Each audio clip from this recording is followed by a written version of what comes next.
Good afternoon, everyone. Welcome back. If you were not in the opening remarks, my name is Rachel Mitchell. I'm the Director of Business Development for Toronto Entrepreneurs and TorontoJobs.ca.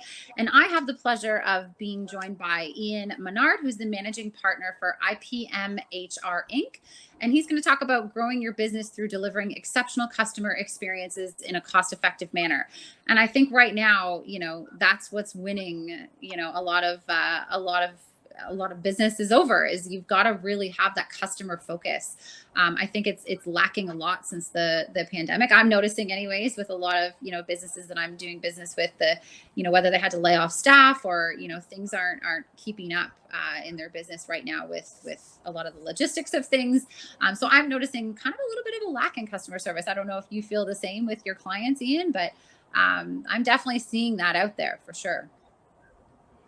Absolutely. And I think, to your point, COVID acted as, I think, a catalyst for people to say, I need to think about what's my virtual communication channel with my customers. But their preferences are telling us that's what they want, so we should be thinking about it. Absolutely. So I think, right now that your topic is going to be so integral. It's not only with that, it's, you just brought up a great point of now we're interacting with our clients virtually, which is new for kind of everyone. We're not able to be in person with our clients. So I think that the way we communicate and the way we do have the service aspect of things is really important right now. So I'm really looking forward to your presentation. Really happy that you could be here today. Maybe you can tell us a little bit about your business and what you do before we get started. Sure. So I've worked across several industry verticals, both with small to large enterprise, as you articulated the definitions in the beginning. So companies that wanted to scale up and grow and had to deal with those challenges and opportunities versus larger companies that needed to scale back or cut costs. I've worked just about in every function from the standpoint of looking at people, process, and technology.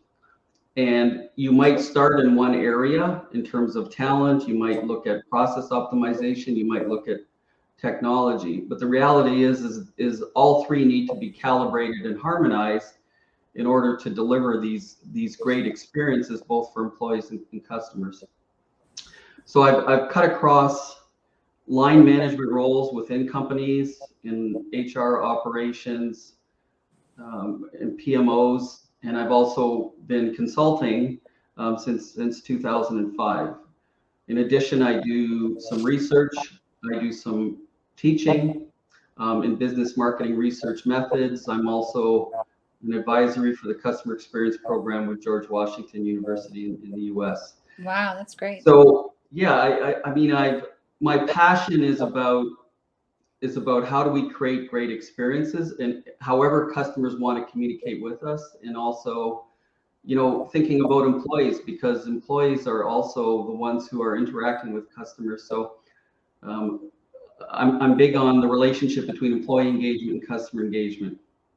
That's perfect. Well, thank you so much for joining us. I'm going to leave you to it. I'm really looking forward to your presentation, and thank you so much again to you and IPM Consulting for being here. Thank you, Rachel. Talk soon. All right. So hello, everybody. I'm glad and excited to be here as I just spoke with Rachel. It's my pleasure to host this session. I'd like to start with a little story of a customer experience example that I've had recently. It's a personal experience issue. However, it's top of mind, and it kind of covers the gamut of what I want to talk to you about today. So it was related to an interest in changing some windows at my home. I contacted a company using an online request form, and within minutes of submitting that form, I got a call back, which was fantastic. And the question I had was, I had done a quote with one of the sales reps a couple of years back. I wanted to know if that person was still working with them and be able to kind of have them come back and work with them again. So they advised me that that person had been promoted. They were still with the company, they'd been promoted, and they would be happy to set up an appointment with another sales rep. So we scheduled that.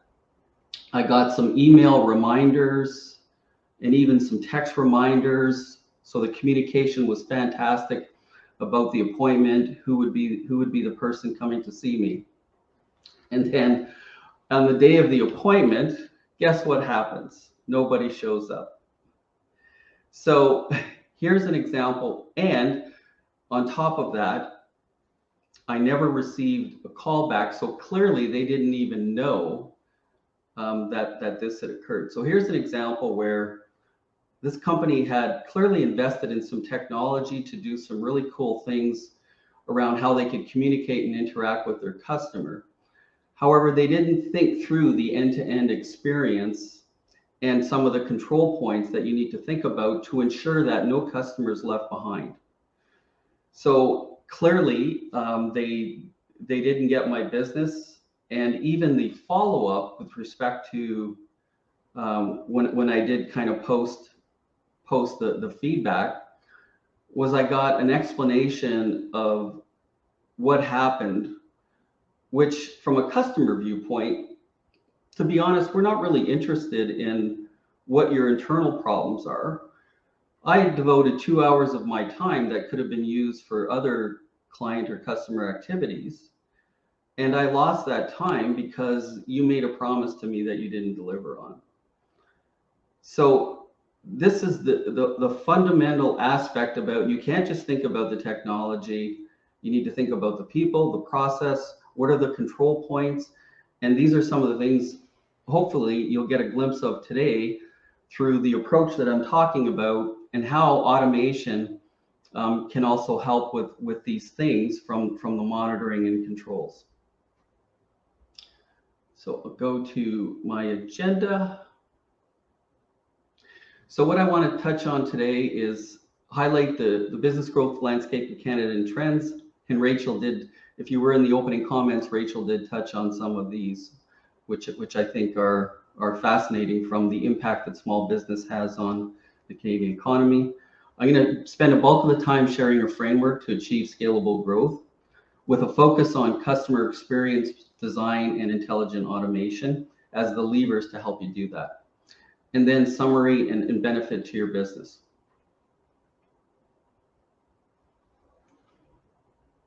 So, small business contributes almost half the GDP and approximately 70% of the labor force.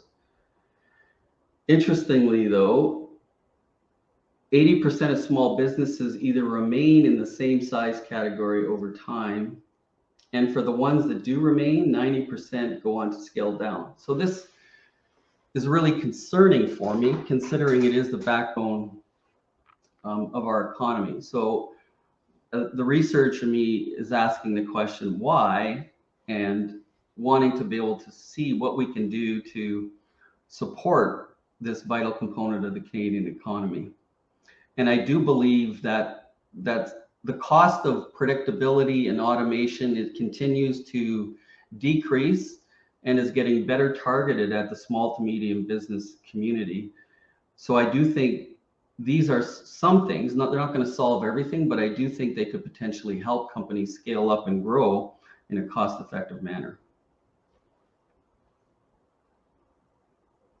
So some of the key trends.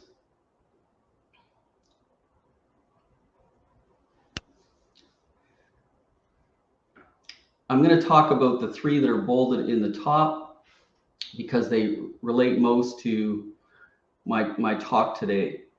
And the rise of the data economy is fundamental. Growth of virtual marketplaces is what we've seen over the past couple of years, that COVID was a catalyst for companies to think about, how do I communicate and interact virtually? And then the automation of business activities.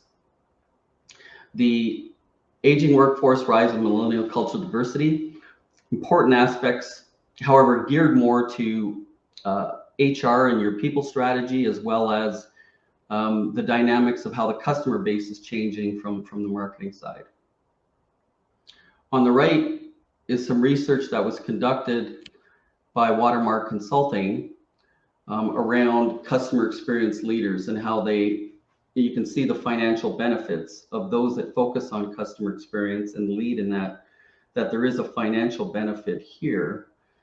It's all about how you think about it, right? If you think about the dollars first versus if you think about how do I consistently create great customer experiences, and if I do that well, it's likely going to translate to some of the financial levers that are important to me, whether that be revenue, retention, loyalty, or so forth.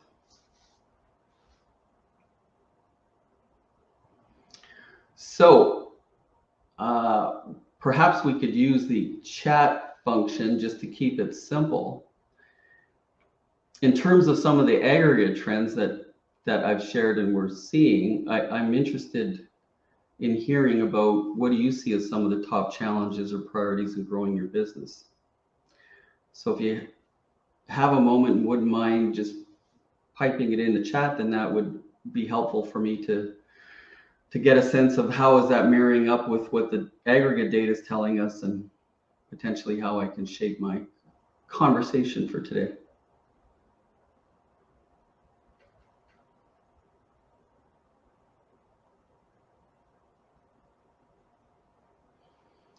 So with all this, where do you start? Right? It could be daunting in terms of how do I reduce costs without sacrificing experience? I'm not sure what my customers want. I don't have the expertise to do some of these great things around customer experience. And what's the best technology for my customer?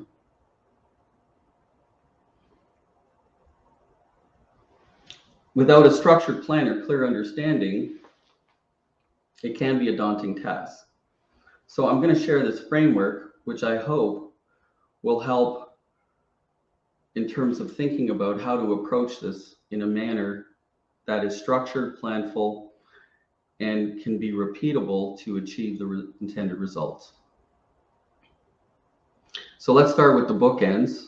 You have your strategy on the left side, which should be driving the decisions of these yellow or gold levers in the middle. And then you have your results on the right side, which is your target or your measures that will allow you to know when you've succeeded or achieved your desired outcome. The 6 levers in between are guided by that strategy and those desired outcomes from a measurement perspective. So data and business process are the focal points up front. And then once you've done the work, and as it relates to what I'm talking about today, customer experience and automation, these 2 levers are absolutely critical. And I'm going to spend a bulk of the time there. These other 4 components around structure, talent, reward, and management processes are the other things that need to be calibrated depending on where you landed on your data and process changes, because these are the things that will help reinforce those changes, and from a customer experience standpoint, help you achieve your goals quicker, faster. So let's dive in a little bit more to this model. So for strategy, here are a few examples on the bottom left to see about what examples could be in terms of customer experience goals. So these could be part of your broader customer experience program, but elements could include things like you want to increase your marketing campaign engagement or conversion. You want to reduce the wait time for customer inquiries without having to keep adding staff for each and every time, which starts to get costly. You want to increase first-time resolution for customer issues. So regardless of how a customer contacts you, ideally, can the issue be resolved by the company representative that contacts them, or do they need to be handed off to multiple people, which is not great from a customer experience standpoint. And then on the right-hand side, some examples of these customer experience desired outcomes. So the target, might be to achieve a 35% conversion on my campaigns, or reduce my wait time to 30 seconds, or improve first-time resolution to 55%. Obviously, these targets would be based on, either if you have baseline data, or if you don't have baseline data, there's some aggregate industry data that potentially you could leverage for your industry or your vertical. And then also you can rely on your subject matter experts who are interacting with your customers to help you formulate this target.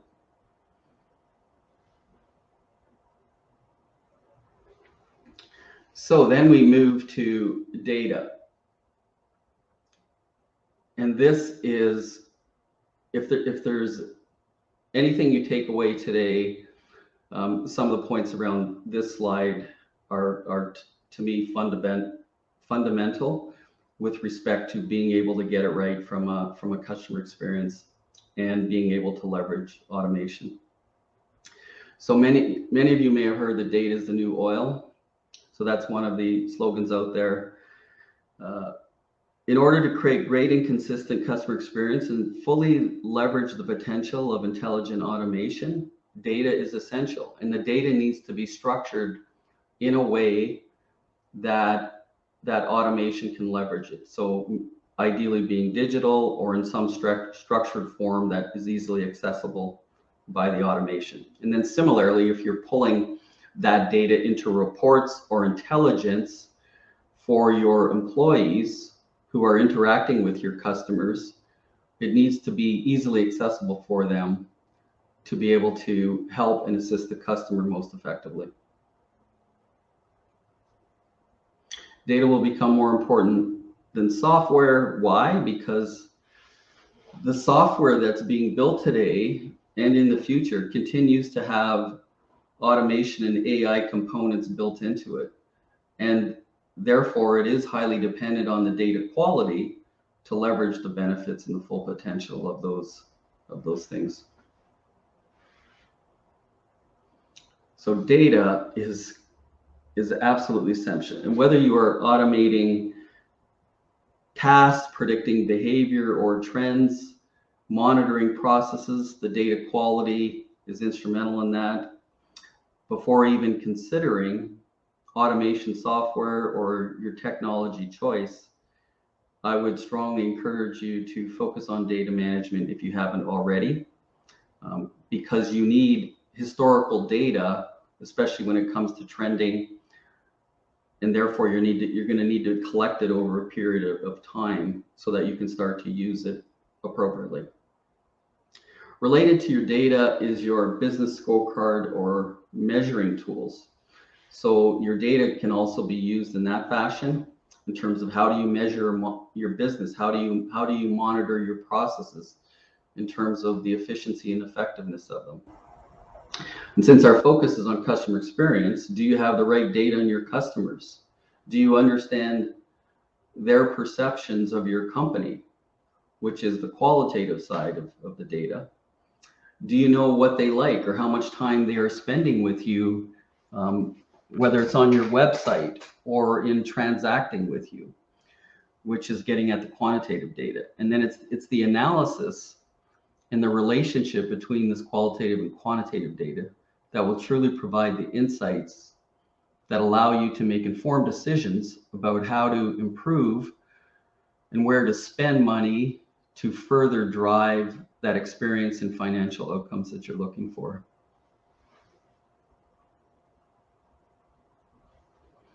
So the next lever is business process.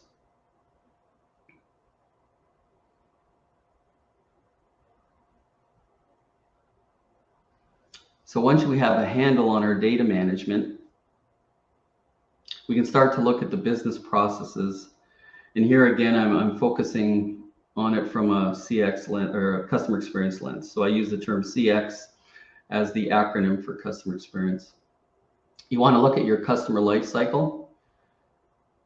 What is the first interaction your customer has with your company, all the way to that final transaction or the completion of that life cycle. And then depending on what your goods and services are, there could be an ongoing communication and relationship with the intent of having them come back to buy more product or service from you. So you want to look at it from your customer's viewpoint, not from the internal team's viewpoint. This is one of the hardest parts I find in working with my clients, is that there's an internal focus about how we do things versus that external focus about how the customer is experiencing and interacting with us. I like to incorporate the customer data requirements into this work, as well as to keep the team anchored on what's important to the customer. And understanding what's important to the customer helps you to build the control points into your process so that no customer gets left behind, from the example I gave at the beginning. There are various tools to assist with this work. The picture on the slide here is an example of a customer journey map template. There's design thinking, lean management. There's lots of tools that are out there that can help facilitate this work. So something to keep in mind. And then once you understand it from the customer's interaction and viewpoint, then you can look at realigning your internal processes to support that desired customer experience.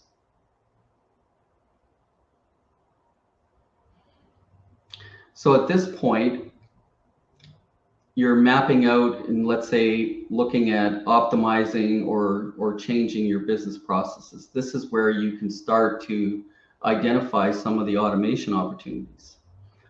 So what tasks are highly structured and repeatable that computers and automation could do well, versus which tasks are unstructured or vary from situation to situation that require human judgment and humans should be doing. So these opportunities are where you can begin to peel back the onion on cost reduction and create flexibility that will allow for scaling of operations. Because it's much easier to throw 100 new customers at something where by the flick of a switch, an automation or a software robot can handle that easily, versus having to have 5, 10, 15 people and go out and find them to take on that work. So moving to the right side of the slide on customer communications. So customers are continuing to blur the lines of how they want to communicate with you. They may start online, they then may go live on a phone or through live chat, and then they may go back online. So similarly, how you communicate them will vary. And part of the mystery is using that data we talked about up front or on the previous slide, to uncover their communication preferences. So omni-channel is the term used around the different ways that customers can communicate with you and you can communicate with your customer. And the whole idea of data syncing and role-based sharing of information is key to consistently delivering great experiences.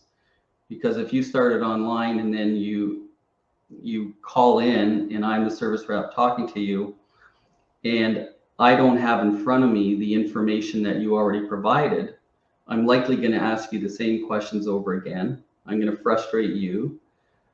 And it puts me in a bad place, because I would love to give you a great experience, but if I don't know the information or what's been communicated through other channels or interactions you have, then I'm not really being set up for success.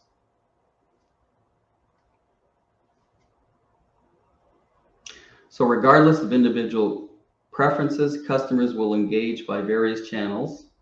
So making sure your customer-related data is synced across those channels is key to a fully integrated experience.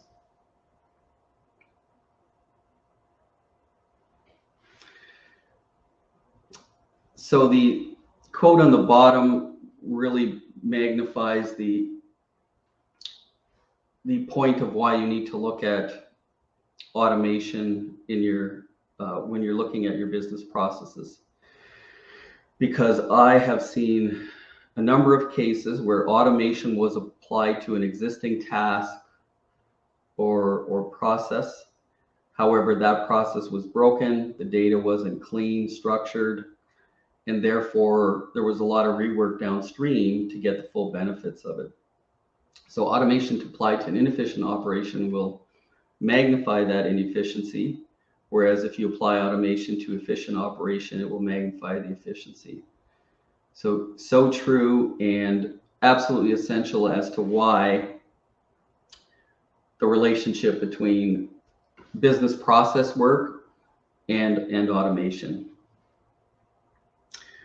So as it relates to intelligent automation, so I use the term intelligent automation to encompass everything AI and automation related, because traditional robotic process automation does not leverage AI. However, we're seeing more and more of AI incorporated into traditional RPA. So that's why the term intelligent automation can really encompass everything. So out of that work I was talking about on the previous slide, you may start to identify some tasks or some processes that could be good candidates for automation. And these would be your automation use cases. So the use cases is a term in the automation space for your projects or your tasks that you want to automate. So let's say out of that process work, I identified 3 or 4 automation use cases that I could potentially automate. So as you're creating those newer revised process maps, the team should be identifying these candidates and starting to collect some data on these. We identified these 3 tasks here, or use cases, because they are a good fit for automation in that they are repeatable tasks. They likely have high volume and human effort doing them today, and they're rules-based, meaning the procedure for how to go about processing a claim can be written down, and the rules about what to do. In this case, the if-then scenarios can be easily documented and programmed into the automation.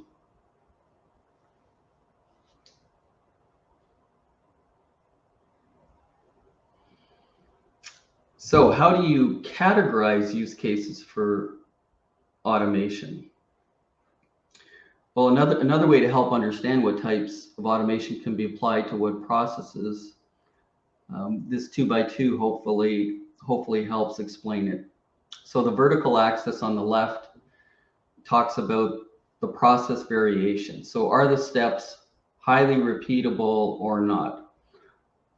The more repeatable they are, they're going to fall into the lower end of the spectrum. The more they're not, it will move up into the level 2. And the horizontal axis speaks to the process complexity. So do you have 5 steps in this process or 100?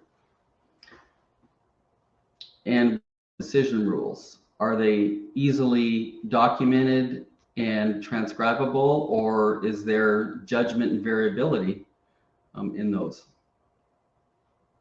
So the low-hanging fruit would be the use cases in this bottom left quadrant, right? Meaning these are good candidates for automation, whereas the ones in the top left and bottom right could be partially automated and potentially leverage some type of machine learning or AI to complement. So an example of a use case that I've done in the past and here would be claims processing.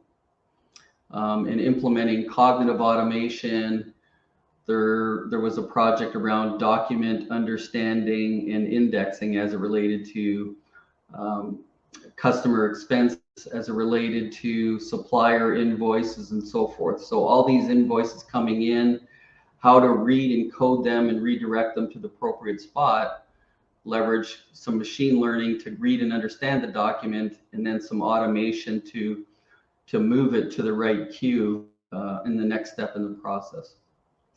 And then the ones up at the top here around an example would be project management. So it varies from project to project. You don't necessarily, you might follow the same framework, but within that framework, the decisions and the day-to-day tasks could vary significantly. So hopefully this helps you understand a little bit about how to think about automation in relation to the variation in the complexity.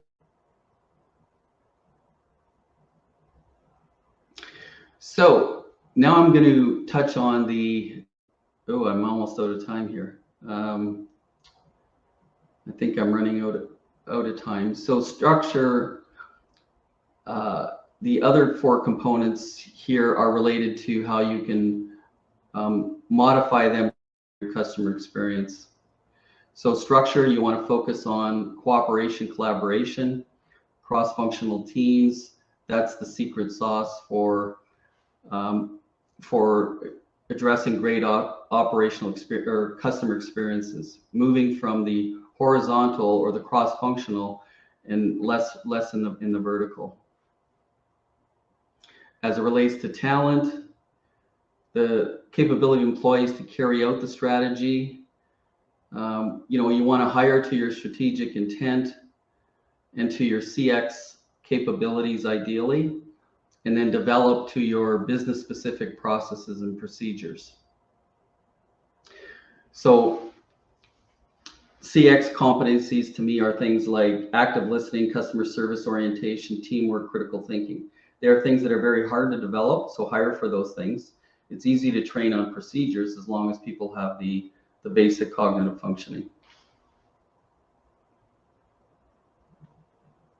And then when we talk about reward and recognition, if you want to create behavioral change and reinforce customer experience goals, the quickest way is through reward and recognition. You might not have the sustainability in this if you don't address the other aspects, but if you want to create immediate behavioral change and align to your CX goals, reward and recognition is a great place to start for calibrating that. And then your management processes are things like your talent management, your recruitment, your performance management, your learning management processes. These things need to be calibrated against those customer experience goals so that you are going to reinforce and drive the desired behaviors and create those best experiences for your customer. So to recap quickly, we've got, this is the framework. So in terms of the things to think about that I think are important, and if you follow these, you will get the results you're looking for, is to invest in a clear CX purpose and align everyone. Focus on data management and measurement first. Build out the end-to-end customer journey. Create that automation list of use cases. Think about scalable structure that fosters that cooperation. Clarify your talent needs based on your CX and automation goals. Recognize and reward those behaviors early and align your management systems. Thank you for your participation today. I'm sorry that I didn't provide time for questions. Please feel free to reach out to me if you've got any questions. I'm happy to talk to you further. Thank you so much, Ian. It's okay you went over time. We have a little bit of a buffer, so it's no problem at all. Yeah. So maybe you want to just stick your information just in the chat. Just so yeah, sure. Let me do that right now. And then if anyone has any questions, they could reach out to you directly. That would be great. Yeah, I'll stick it in there right now. Yeah, and I know we've got Doug is here and waiting, so we're no problem at all that you were a little over time. Like I said, we have a 10-minute buffer in there, so not a problem at all.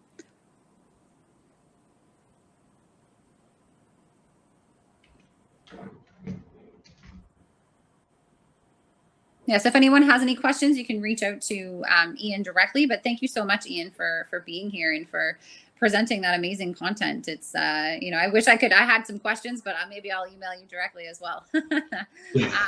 But yeah, thanks so much for your time. We really appreciate it. We are going to log off for a brief minute, and then I will be back with Doug Carter, who's the president of presentations, etc. Actually, why don't I can bring Doug in, so we don't have to log off. How about that? hopefully he's ready to just jump into the live to the live session here. Let's see. Hi, Doug. How are you? I'm good. I don't see you, so just give me a second here. Okay, no problem. All right, so I will leave. Yeah, Rachel. you just have to go to leave. Yeah. Ah, there we go. Thanks very much, Ian. Have a great Thank afternoon. you. Take care. Bye now. Hi, Doug. How are you? I'm fine, thank you. How about yourself? Good. Thanks. I thought we would just add you in instead of logging out and then people. Okay. Leaving. So I will try and. Can I just do the screen now? Yeah, at the very bottom, you'll see the monitor with the line through it. So if you just want to select that and then just share your application window. Okay, I will do that. Thank you.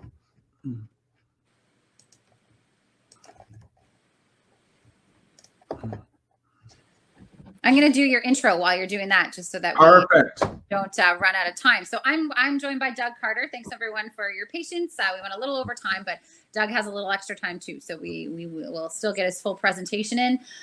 Doug Carter is the president of Presentations, etc.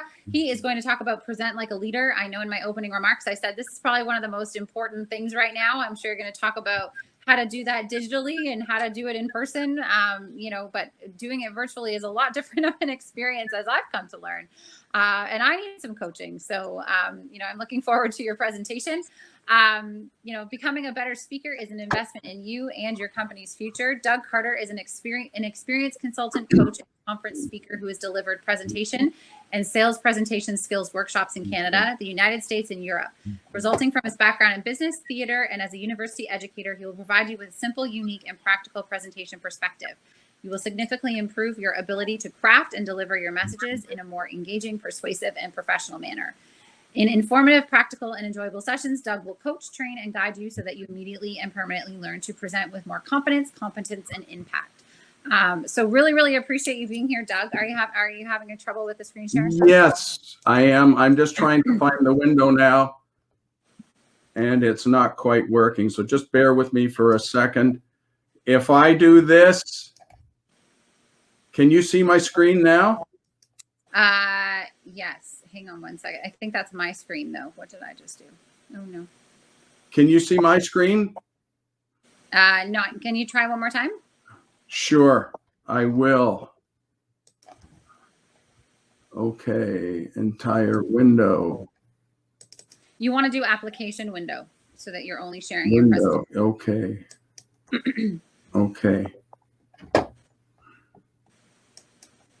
you're sharing the entire. Any luck? You're sharing the entire screen. So you just want to share the application window. So just hit that button again so that it goes away. How's that? I'm still seeing your entire screen. Okay. Just click the monitor button again. Okay.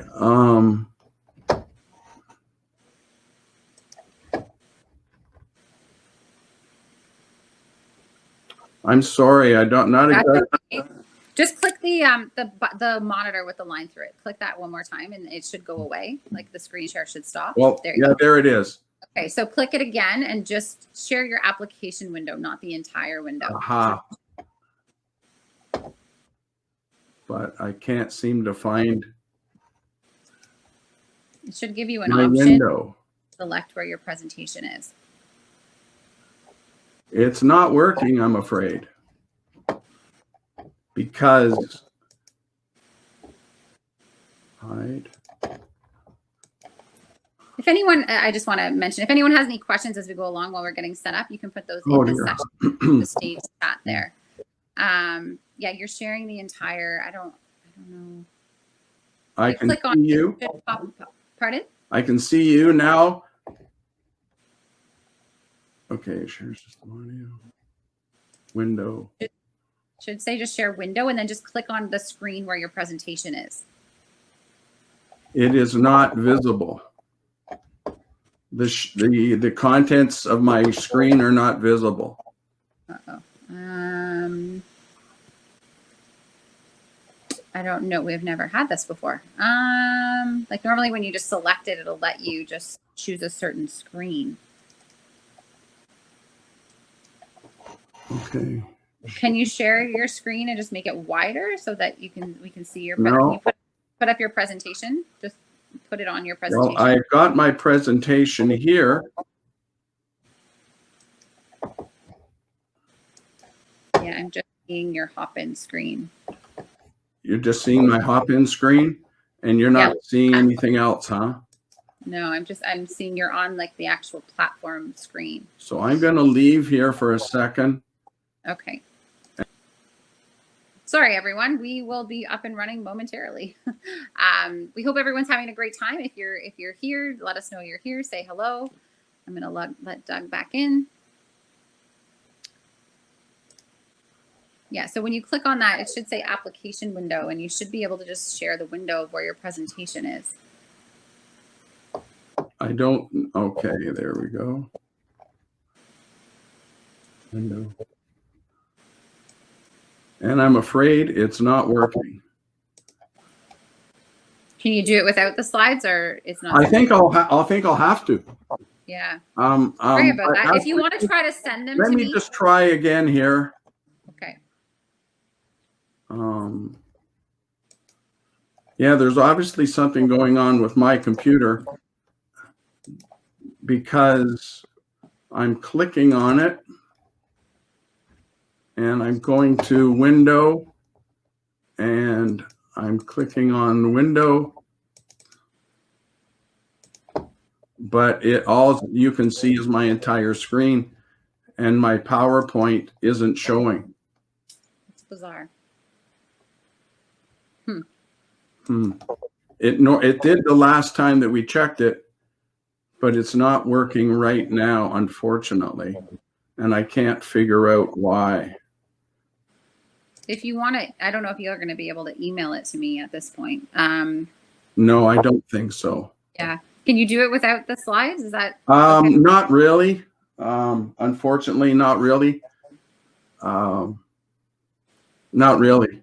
If you can somehow get me the slides, I can share them, but it might take quite a bit of time. I can try and do that, but it'll take a few minutes. It says, can you see your slides on the screen? Pardon me? Can you see your slides on the screen? Yeah. Yes, I can.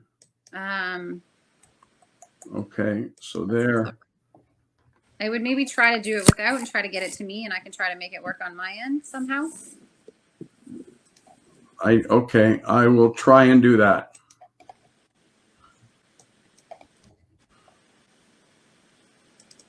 Sorry, everyone. Thanks for your patience.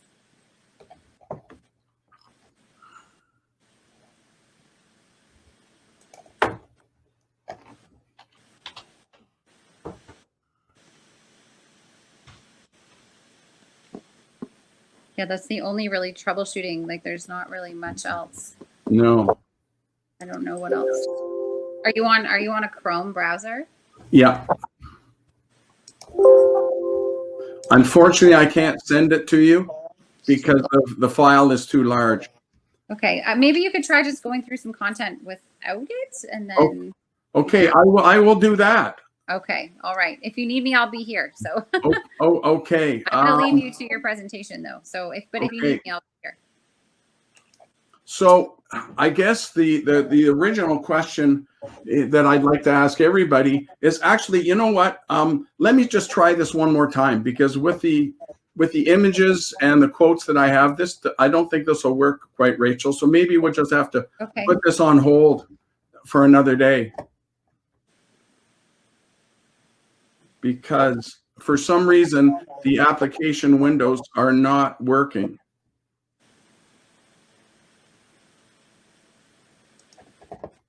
Okay.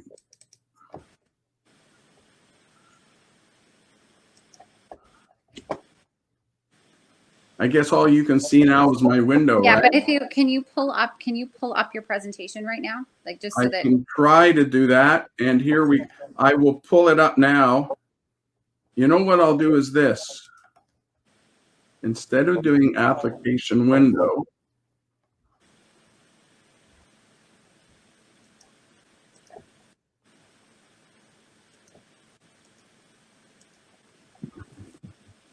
if I share entire screen, See if Yeah, this you can works. try that. Can you see my entire screen now?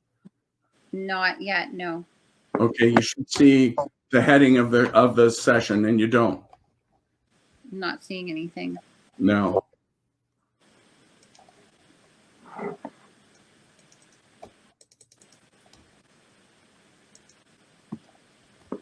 Oh, something's happening now. Oh, I'm just seeing the entire screen again. Just seeing the entire screen. Yeah.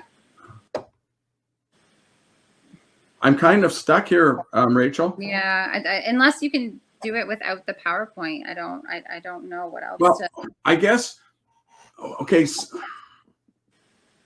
I guess okay. What I'll do is I'll just do that. I'll just chat. Okay, and then you we'll figure it out after. And unfortunately, PowerPoint is one of the things that really helps you present your material in a more effective way.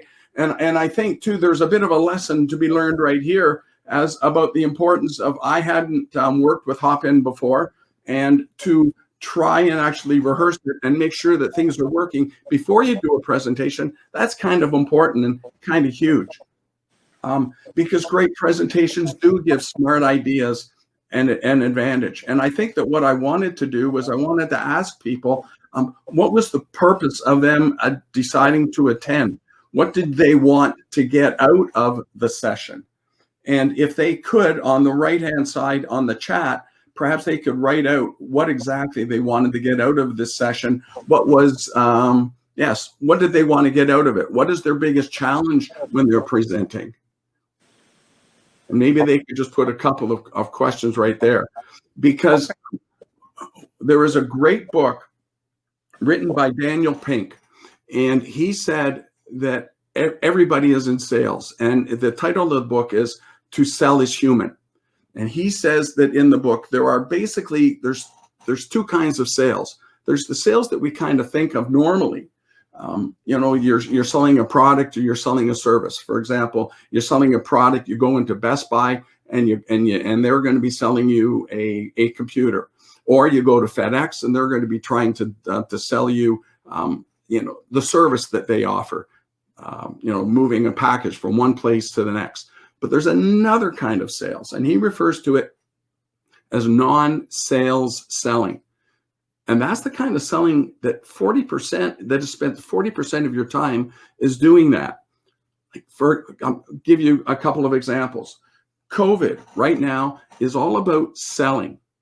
People are trying to convince others to behave in a certain way, to take the vaccine. Teachers are always trying to present ideas. Lawyers are trying to persuade the jury about a verdict. And entrepreneurs, you're in sales all the time, not just selling your product or your service, but what you are also selling is maybe you're trying to raise seed money, or you're trying to convince people to invest in what you're doing.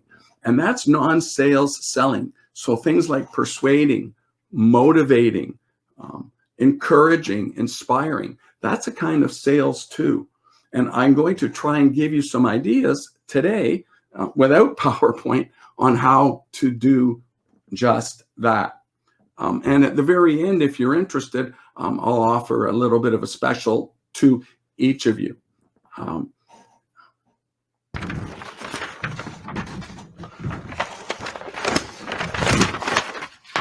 About 4 or 5 years ago, I had done numerous sales and training workshops with a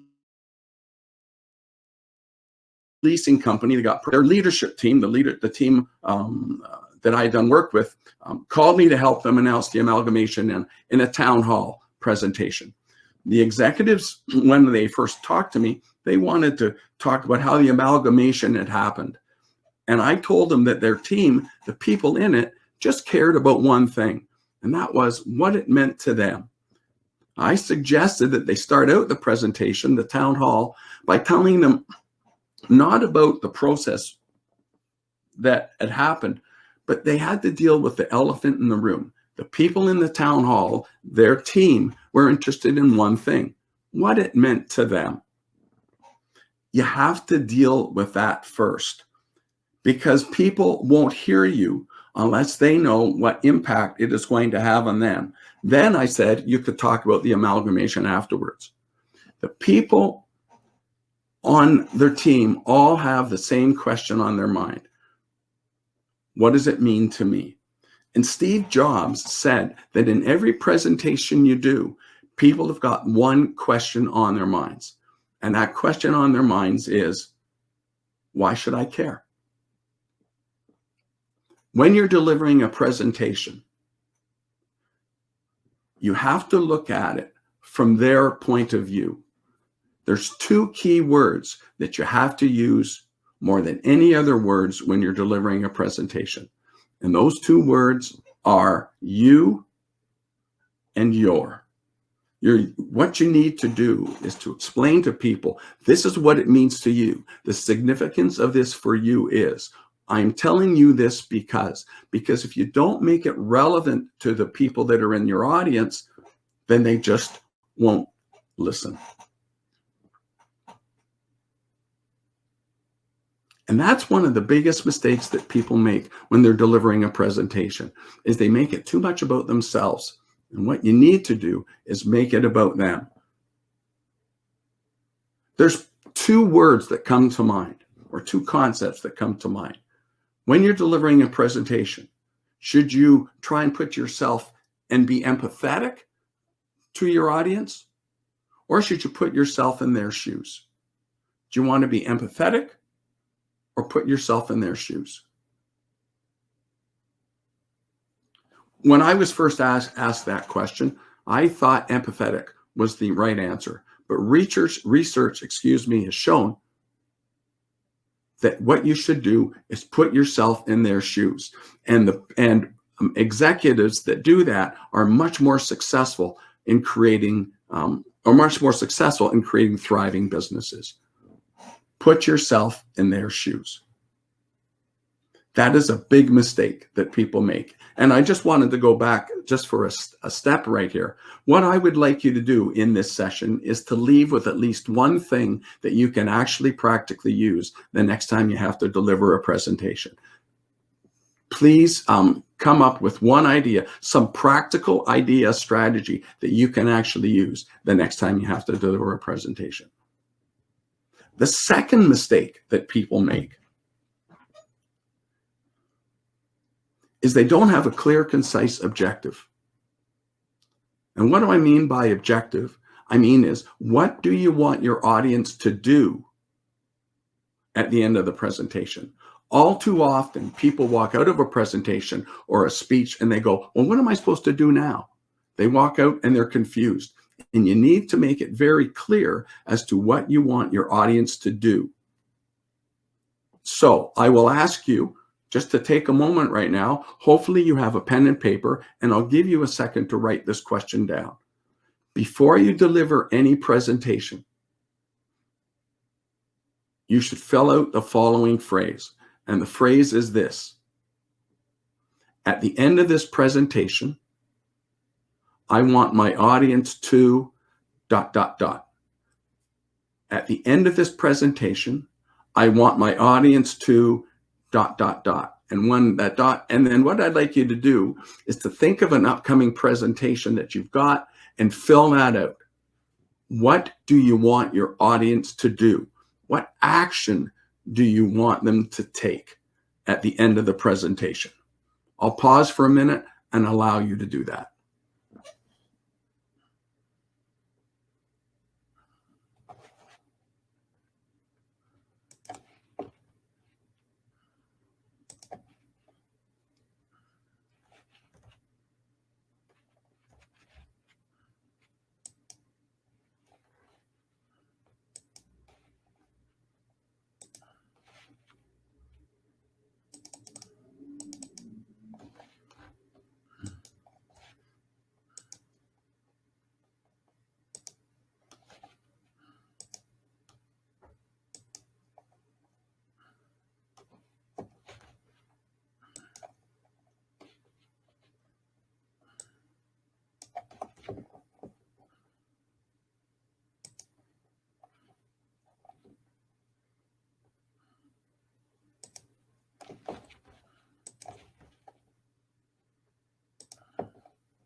Rachel?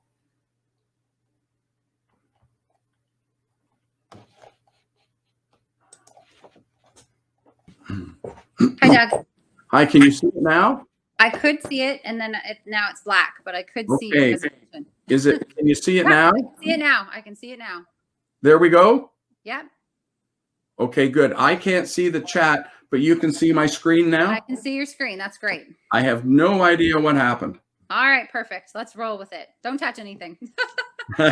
Not going to touch anything. No. All right, I'll be I back. can't see the chat, but as long as everybody can see the screen, Yeah, away we someone's go. asked a question. Does that imply it will be more challenging? Did you get that question?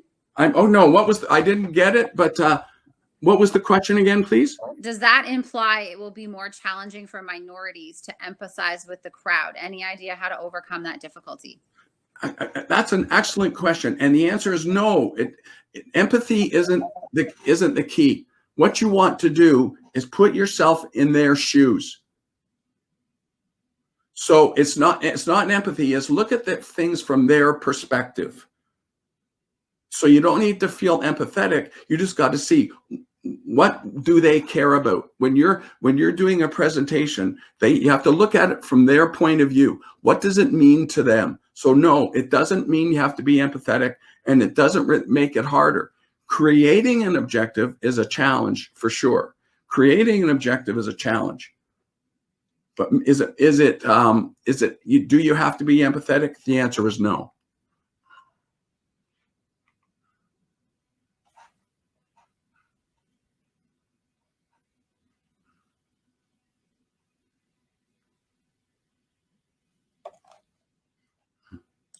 And I trust you can still see the screen.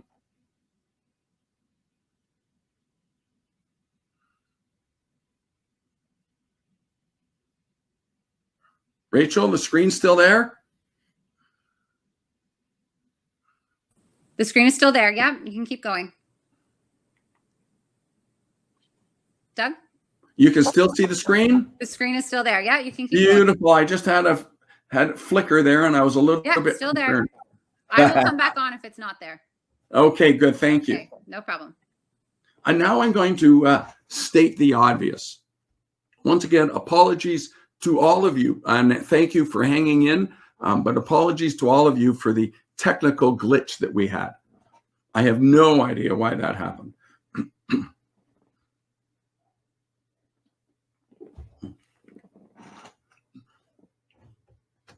People only act on what they remember, not what they forget. I mean, that's obvious. But when you're delivering a presentation, you got to make sure that what you say sticks. When you're delivering a presentation, how much do you think people remember? I mean, the only person who hears every word in your presentation is you. So how much do you think of a presentation they remember? 10%, 20, 30, 50? People only remember 10%. 10%. In other words, you do a 20-minute presentation, people are only going to remember 2 minutes. 2. So the question is, how do you get people to remember the things that you want them to remember? How do you get your message to stick? Well, I've got a number of ideas and strategies that would help you with that. But the first one that comes to mind is simplicity. Keep things simple. Now, what we'll do is, because of what has happened, what we'll do is I'll just open it up to questions. And some of the areas that you can ask me questions about are as follows. Persuasion. I've got a 4-step plan or idea on how you can persuade people. It really applies to the sales process. Stories. The power of story is huge. How to create stories develop stories, and then use stories. So that's an incredible way to present your material. PowerPoint. One of the problems with PowerPoint is you've seen it. Sometimes it doesn't work. But when you are using PowerPoint, all too often, and I'm sure you've seen it yourself, that people get up there and what they do is they just talk about the information, the material that's on the screen. I've got a simple solution for that. You don't want people to read what's on the screen? Don't put stuff on the screen for people to read. Keep your slides simple. Presentation delivery. How do you deliver your presentation effectively, either virtually or in person? There's a 4-step process for answering questions. I've got some ideas on that.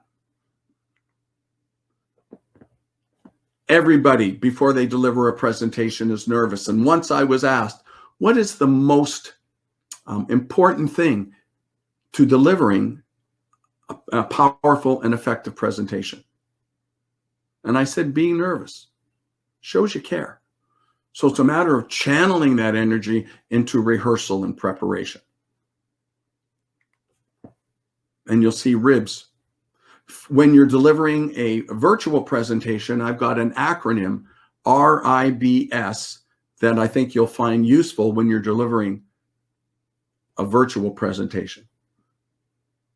So finally, I'm hoping that you will ask some questions. Once again, because of the problems that we had at the start, I wasn't able to cover some of the material, but what I really would like you to do is to ask me some questions on presentations and how I can help you out in the short time that we have available. So I'll throw it over to Rachel, I'll throw it over to you, and please ask me some questions and I'll do the best I can to answer them for you.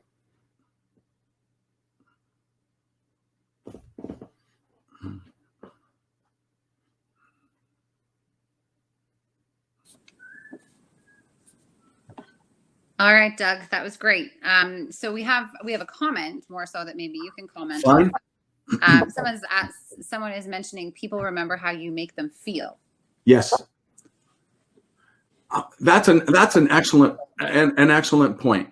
And to me, how you make them feel is how you treat them. All too often, presenters talk about themselves. They talk about, this is what I've done, this is who I am, this is what I'm doing, and they talk about themselves and the research they've done. People don't care about that.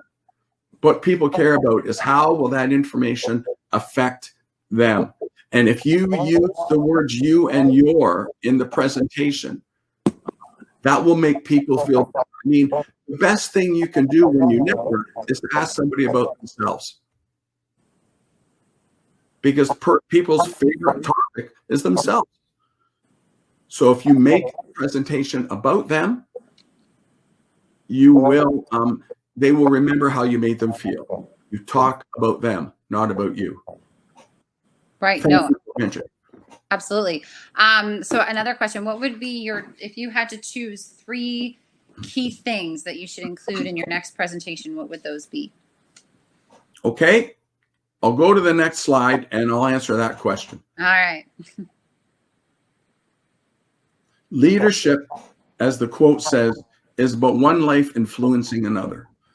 And that's how you want to speak like a leader. And you'll notice I've got 3 things right there. The first thing, number 1, create a clear, concise objective. People get all over the map when they deliver presentations. Create a clear, concise objective. And that objective is, what do you want your audience to do? That gives you focus. People don't do that. They get off topic. And when you create a clear, concise objective, what it does is you'll find that it'll make your presentation shorter. When I showed the ribs earlier on, the R stands for relevant. The I stands for interactive. The B stands for brief. in these virtual days, we're all zoomed out. So the maximum amount of time really for a presentation, max is 30 minutes. You've got to keep it brief. The second thing is answer the.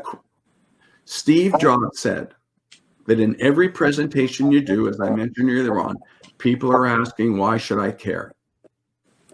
So you've got to make that your presentation relevant to them. And in order to do that, and a simple strategy for doing that is to use these two terms. Use the terms you and your often. Create a clear, concise objective. Always be thinking in your mind, with everything you say, they are saying, why should I care? So to answer those questions, make sure you use the words you and your. If you find yourself using the words me and my and us, then I'll tell you, you'll lose the audience for sure. That was a great question. Thank you very much.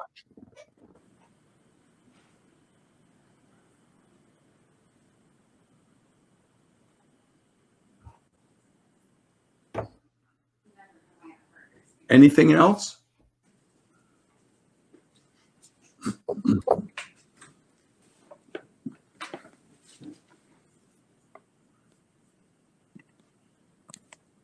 Okay, so what I'll do is I'll just finish off here.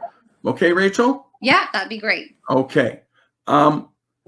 If you would like to speak with me in more detail, there is my name, Doug Carter, and my email address is doug@presentationsetcetera.ca. Unfortunately, we had a bit of technical issues here, but hopefully you'll take the time and reach out and connect with me somewhere down the line. Thank you very much, Rachel. Sorry about what happened. No, I'm sorry. It's always tough when we have these technical difficulties. But yeah, please put your contact information in so they know how to reach you and where to reach you. And we're going to send out a follow-up message too. So, and we have someone asking a few more questions. So maybe, I think it's Nikki or Nikai. Maybe you can reach out to Doug directly. Doug, if you want to put your contact information in that chat, that would be great. Okay, I will do so. And thank you, Rachel. I'll put the contact information again. Okay, great. Thanks so much. You're quite welcome.